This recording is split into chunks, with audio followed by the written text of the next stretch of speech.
Welcome to another video math lesson. This is Mr. Polarski. Today we're going to be talking about an Algebra 1 topic, solving two-step equations. I work out of the Algebra 1 copyright 2009 Prentice Hall edition. This is their lesson 3.1, my part 2. The objectives for today are, I will be able to solve two-step equations. I will be able to use deductive reasoning to solve equations. So let's take a look at some examples here. Here we have some information. Functions can model any real-world situations. If you have enough information, you can write a one-variable equation based on a function. Also, some real-world situations require whole numbers. Make sure your answer is reasonable for the given situation. I typed answers, and it should be answer. We're only going to be having one answer in these examples. Example 3T, writing a function. You order iris bulbs from a catalog. Iris bulbs cost 90 cents each. The shipping charge is $2.50. If you have $18.50 to spend, how many iris bulbs can you order? All kinds of good information in this problem, and I want to start with the question. How many iris bulbs can you order? We need to define a variable here, and some teachers like to call this a let statement because it starts with let. And in this case, I'm going to choose B for my variable. Let B equal the number of bulbs ordered.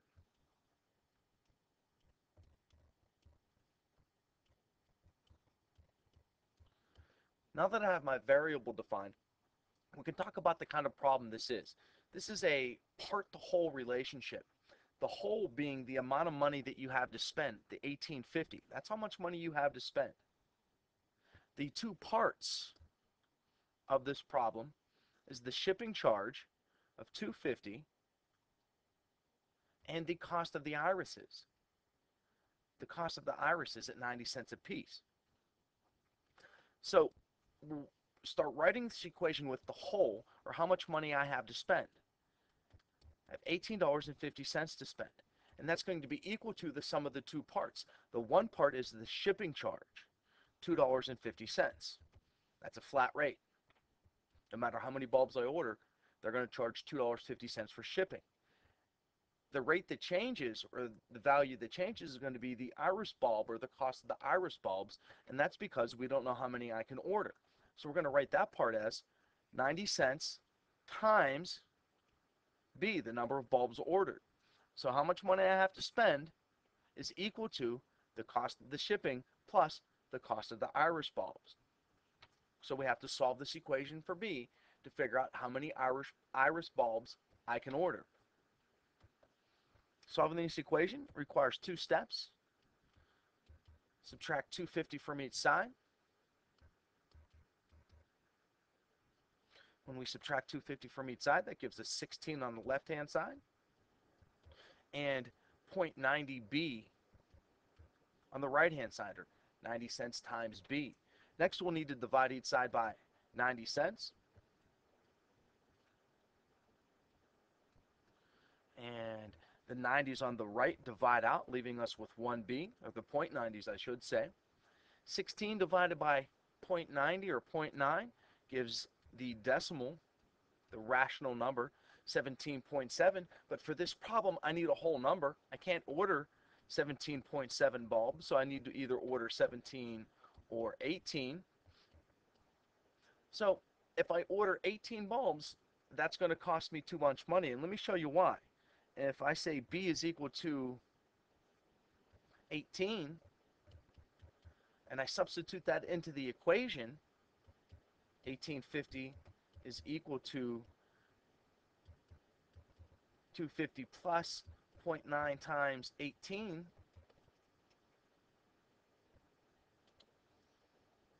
First, I multiply on the right-hand side to simplify it. 0.9 times 18 is 16.2. Then I add these two values together. 16.2 plus 250 is equal to 1870. And since these sides don't equal, and since this side is greater than that side, I can't buy 18, so I must have to buy 17. So final answer here is you can buy 17 bulbs.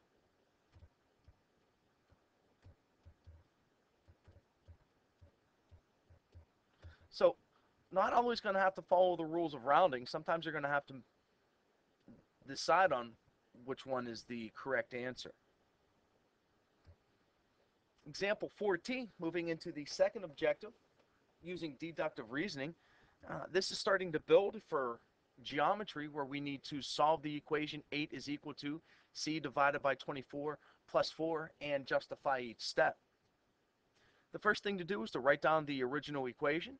8 is equal to c divided by 24 plus 4. And as far as a reason for that, that would be the given. Now, the next thing that you're going to do is get rid of the plus 4. So that means we need to subtract 4 from both sides. So 8 minus 4 is equal to c over 24 plus 4. And now here comes the minus 4. I subtracted 4 from both sides. And that's the subtraction property of equation or equalities.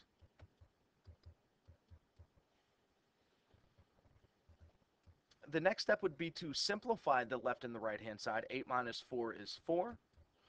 And c divided by 24 plus 4 minus 4. These are opposites. They become 0, leaving just c plus 24. And the reason for that step is to simplify.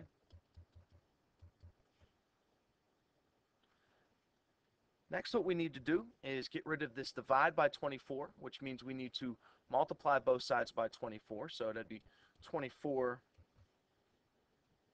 times 4 is equal to c over 24 times 24.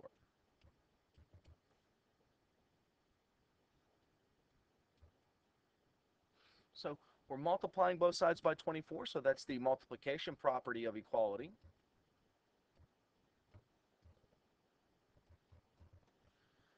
Then we simplify. 24 times 4. 4 times 4 is 16. Carry a 1. 4 times 2 is 8. Plus 1 is 96. And on the right-hand side, the 24s divide out, leaving 1c. So 96 is equal to c. And that step would be to simplify. And we have solved this equation and justified each step. These are the reasons or the justifications. Moving on to example 5, this is a little bit different two-step equation because you kind of ignore the reverse of the order of operations in a previous lesson on solving two-step equations. I spoke about how to solve a two-step equation. You want to do the reverse of the order of operations. But since this acts like a grouping symbol, this fraction bar, it changes the order a little bit. So instead of adding 8 to both sides first, we have to multiply both sides by 6. The 6's on the left, they divide out, leaving x minus 8 on the left-hand side of the equal sign. And on the right-hand side, we do simplify 10 times 6 to get 60.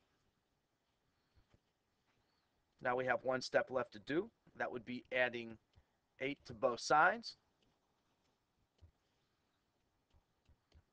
On the left-hand side, minus 8 plus 8 are opposites. They become 0, leaving the x on the left-hand side. And on the right-hand side, 60 plus 8 gives 68. So the solution to this equation is 68.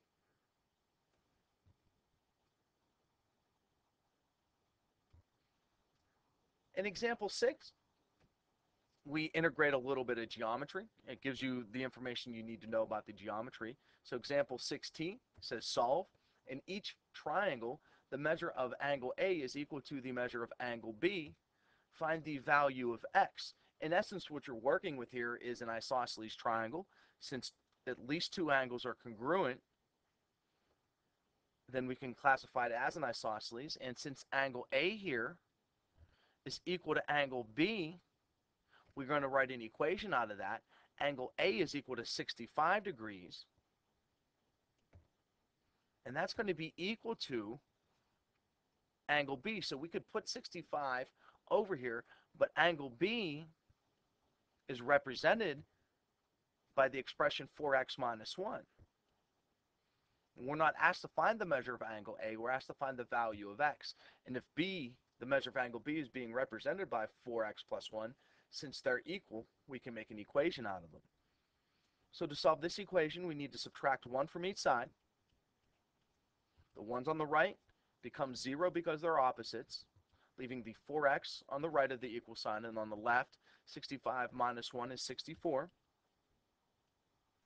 Then we'll divide each side by 4. The reason we divide is because this is multiplication here.